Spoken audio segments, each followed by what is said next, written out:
2012 год. США. Город Ван Бюрен. Штат Арканзас.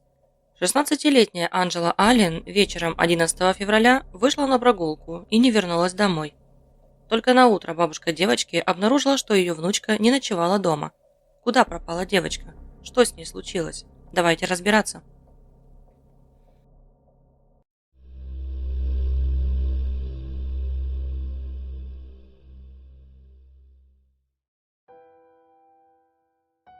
– 2011 год. США. В небольшом городке Ван Бюрен, штат Арканзас, проживала Колин Аллен со своими внуками Сетом и Анджелой. Женщина взяла опекунство над детьми, так как их родная мать, Сесилия Рейнольдс, не справлялась с воспитанием.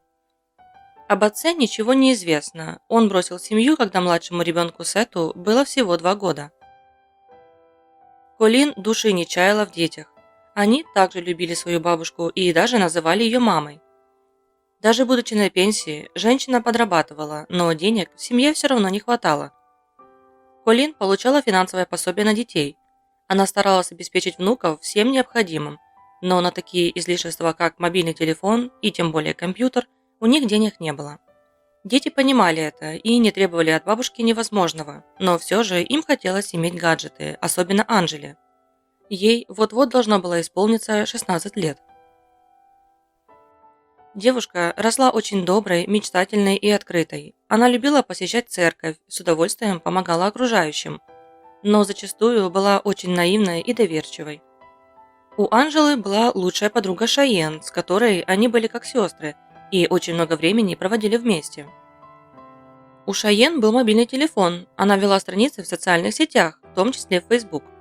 Общалась со сверстниками, у нее даже был парень по переписке. Анджела тоже хотела заводить новые знакомства, общаться с парнями, делиться фотографиями в социальных сетях. Она хотела быть как все. 16 сентября 2011 года Анджела праздновала свое 16-летие. Самый долгожданный подарок преподнесла ей бабушка. Колин знала, что внучка мечтает о смартфоне, поэтому долгое время копила деньги, чтобы порадовать ее. Анджела была невероятно счастлива. Первое, что она сделала, создала аккаунт на Facebook. У Анджелы появилось много новых друзей в интернете. Она постоянно с ними переписывалась. Почти каждый день выкладывала свои фотографии и безумно радовалась, когда получала лайки и комментарии. К сожалению, тогда еще девушка не знала, что интернет – это небезопасное место. Там, под маской доброго человека, может скрываться истинное зло. Практически все свободное время Анджела проводила в телефоне. Вскоре, кроме сообщений, девушке начали поступать многочисленные звонки, причем даже ночью. Оказалось, что доверчивая Анджела завела аккаунт на сайте знакомств и, не задумываясь, давала свой номер телефона каждому, с кем переписывалась. Сет говорил сестре, что так поступать не стоит. Он боялся, что она начнет общаться со взрослыми мужчинами, чьи намерения будут далеки от дружеских. Однажды ночью у Анджелы в очередной раз зазвонил телефон. Она крепко спала и не слышала, поэтому Сет ответил на звонок. Его разозлило то, что среди ночи кто-то названивает его несовершеннолетней сестре. Незнакомцем оказался мужчина, который представился Чарльзом. В ходе разговора выяснилось, что ему 30 лет. Он переписывался с Анджелой на сайте знакомств. Девушка соврала о своем возрасте, сказала, что ей 21 год, и она учится в университете. Чарльз через неделю должен был приехать в Ван Бюрен по делам, и они планировали встретиться. Сет сказал мужчине, что его сестре всего 16 лет, и попросил больше не звонить по этому номеру. Узнав, что сделал брат, Анджела сильно разозлилась на него. Она не желала слушать его нравоучения, и какое-то время они даже не разговаривали. Сет рассказал бабушке о том, что Анджела общается со взрослыми мужчинами. Та была в шоке. Женщина провела с девочкой беседу, объяснила, к чему это может привести. Анджела пообещала, что больше не будет сидеть на сайте знакомств.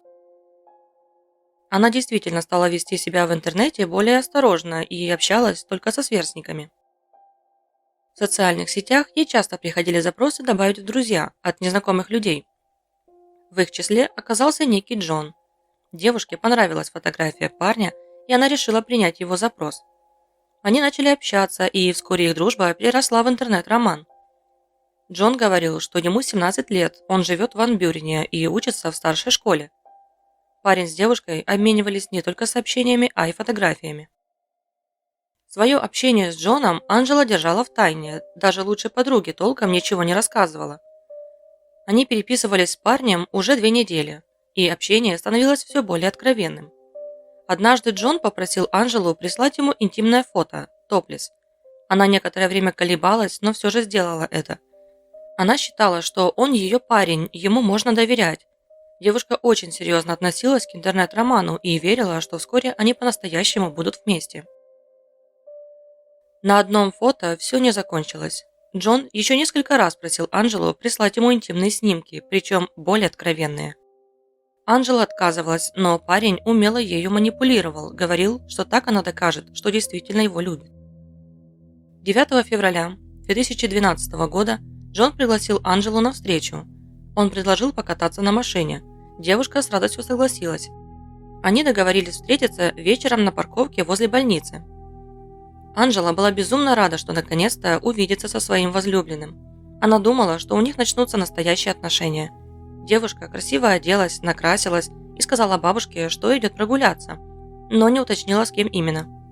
Колин не стала расспрашивать, так как внучка часто выходила на вечерние прогулки. Как потом рассказывала бабушка, Анжела вернулась с прогулки довольно быстро, была очень расстроена, ни с кем не разговаривала и практически убежала в свою комнату. В следующий день девушка вела себя агрессивно, ссорилась с братом и дерзила бабушке. Вечером девушка снова пошла на прогулку. На следующий день, 11 февраля, Колин приготовила завтрак и позвала детей к столу. Анжела долго не спускалась, поэтому женщина пошла к ней в комнату. Но там никого не оказалось. Постель была застелена, и Колин поняла, что Анжела не ночевала дома. Женщина сразу позвонила на мобильный телефон внучке, но тот был выключен. Колин была в панике. Она вместе с Сетом начала обзванивать друзей и знакомых, но девушку никто не видел. Раньше такого не было, поэтому Колин решила сразу обратиться в полицию за помощью. Но там ей ответили, что, скорее всего, Анжела сбежала из дома из-за конфликтов. Она успокоится и сама вернется. Бабушка настаивала, чтобы полицейские начали поиски немедленно, но ее никто не стал слушать. В тот же день, через несколько часов, подруга Анжелы сообщила Колин, что девушка прислала ей СМС-сообщение, в котором говорилось, что она рассталась с Джоном, у нее новый парень Джейсон, с которым она уехала на машине марки Camaro в город Литл Рок. Телефон будет выключен, так как села батарея. Колин сразу почувствовала что-то неладное. Она знала, что это не похоже на ее внучку. Анжела никогда себя так не вела. Женщина сообщила полиции о странном СМС-сообщении, но следователи еще больше убедились в том, что девушка просто сбежала. Поэтому рекомендовали просто дождаться, когда Анжела сама выйдет на связь с семьей. Колин и Сет не собирались сидеть и ждать. Они продолжили поиски. Распечатали листовки, раздавали их прохожим и развешивали везде, где только можно было. Только через 3 дня наконец-то подключилась полиция. Они стали опрашивать соседей и знакомых. Спустя еще 2 дня было решено обратиться в ФБР. За дело взялась детектив Патти Страут. Она начала изучать, с кем общалась Анжела в интернете, а также запросила данные о сообщениях и звонках с мобильного телефона девушки. Последний раз Анжела использовала свой телефон 11 февраля, когда отправляла сообщение подруге. Полицейские выяснили, что сигнал поступил с трассы номер 22 возле города Лавака. Дорога действительно вела в Литл Рок, но, прибыв на место, детективам ничего не удалось выяснить. При изучении переписок Патти заинтересовала несколько мужчин, с которыми общалась Анжела. Один из них – мистер Уилкинсон. Он жил неподалеку и был осужден за изнасилование. Мужчина стал первым подозреваемым. Его немедленно доставили в участок. В ходе допроса выяснилось, что у мистера Уилкинсона было надежное алиби, поэтому его отпустили. В поисках Анжелы помогали соседи и знакомые. Среди них оказался сосед Эрл Деламар Пиг. Он пришел в дом Колин выразить свое сочувствие и сказал, что она может рассчитывать на его помощь. Мужчина был осужден за изнасилование несовершеннолетней девочки и освобожден под залог. Колин не знала о его прошлом, но очень насторожилась такому визиту, поэтому сообщила в полицию. Детективы сразу поняли, о ком идет речь, так как Эрл состоял на учете. Он стал вторым подозреваемым. Полиция предположила, что таким образом мужчина пытается отвести от себя подозрения. У Эрла была не очень хорошая репутация. Его неоднократно замечали в компании школьниц. Он часто знакомился с несовершеннолетними девочками, катал их на машине, дарил подарки. Причем Эрл всегда выбирал девочек из неполных и неблагополучных семей. Однажды с ним была замечена даже знакомая Анджелы. Детектив Патти Страут продолжила изучать звонки и сообщения с телефона пропавшей. На 6-й день поисков ей удалось выяснить, кому девушка отправляла последнее сообщение в ночь исчезновения. Им оказался 36-летний Ллойд Коллинз Джонс. Детективы быстро навели справки о мужчине. Оказалось, он живет и работает в Лаваке. На трассе неподалеку от этого города последний раз был зафиксирован сигнал с мобильного телефона Анджелы. Ллойда вызвали на допрос. Мужчина вел себя спокойно, отвечал на все вопросы. Признался, что действительно общался с Анджелой. Ллойд сказал, что они познакомились за 2 недели до исчезновения девушки. Они встретились 10 февраля в половине 7 вечера на парковке возле больницы. Анджела села в машину к Ллойду, завязался разговор, в ходе которого девушка решила сознаться, что ей всего 16 лет. Мужчина разозлился и сказал, чтобы она уходила. У Ллойда, как и у других подозреваемых по этому делу, было нелицеприятное прошлое. Он был обвинен в изнасиловании 15-летней девушки. Мужчина не отсидел весь срок, его выпустили за хорошее поведение. По словам Ллойда, он усвоил урок и впредь не общался с девушками младше 18 лет. Он больше не хотел проблем с законом. Ллойд рассказал, что после того, как Анджела вышла из его машины, она села в черный Камаро, который в тот момент подъехал на парковку, и уехала с неизвестным мужчиной. В день исчезновения Анджела писала подруге сообщение, в котором также шла речь об автомобиле Камаро. История показалась полицейским неправдоподобной и совершенно не вязалась с характером 16-летней Анджелы, поэтому Ллойду не поверили. Также детективы заметили другие противоречивые факты. Ложь мужчины подтверждали сообщения из его переписки с Анджелой. Ллойд пополнил ряды подозреваемых. Картина событий дня исчезновения Анджелы начала вырисовываться только тогда, когда детектив Патти смогла упорядочить переписки девушки. Ей пришлось за несколько дней изучить более 300 распечатанных листов с сообщениями с разных сайтов и выстроить их в хронологическом порядке. Так выяснилось, что Ллойд и был тем самым парнем-старшеклассником Джоном. В тот вечер, 10 февраля, девушка встретилась с Ллойдом. Судя по сообщениям, она побоялась садиться в машину и даже близко не хотела подходить. Ллойд пытался уговорить Анджелу сесть в машину, но она убежала домой. Именно поэтому девушка так странно вела себя в тот вечер и днем следующего дня. Она была в шоке, что все это время ее обманывал взрослый мужчина. Ллойд не собирался отступать. Он начал шантажировать девушку, чтобы она все же согласилась на встречу с ним. Говорил, что покажет всей школе те самые интимные фотографии. Анджела все же согласилась снова встретиться с мужчиной на той же парковке возле больницы. В этот раз она села в машину. Когда детективы рассказали Ллойду свою версию событий и показали переписки, тот лишь ответил: «Мне нужен адвокат». Он не стал продолжать беседу, но и вину свою не признал, хотя против него было очень много доказательств. Детективы не собирались останавливаться, они знали, что вот-вот раскроют это дело, поэтому решили поговорить со знакомыми и родными Ллойда. В первую очередь они отправились к его девушке. Женщина сказала, что ее возлюбленный не может быть причастен к этому делу. В день исчезновения он работал на стройке на участке брата, вернулся домой вечером в грязной одежде, как и обычно после такого рабочего дня. Казалось бы, это было хорошим алиби для Ллойда, но для полицейских эта информация стала надежной уликой. Они понимали, что девочка, скорее всего, не жива. Оставалось лишь найти место захоронения тела. Следователи вместе с кинологом и собакой отправились на участок, где велась стройка.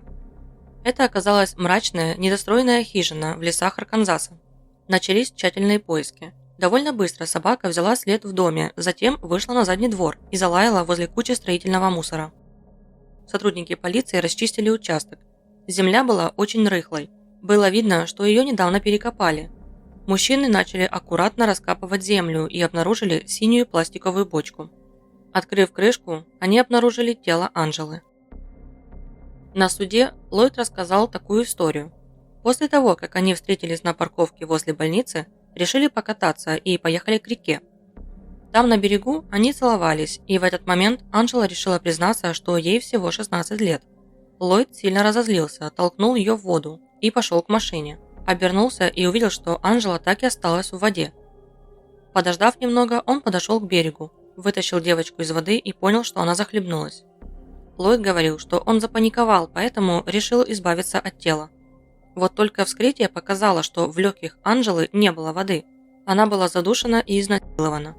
А прежде чем закрыть тело в бочке, мужчина подпилил девочке ноги, так как у него не получалось поместить ее целиком. Ллойда обвинили в убийстве первой степени и приговорили к 60 годам заключения, без прав на условно-досрочное освобождение. За глумление над трупом суд добавил 10 лет тюрьмы.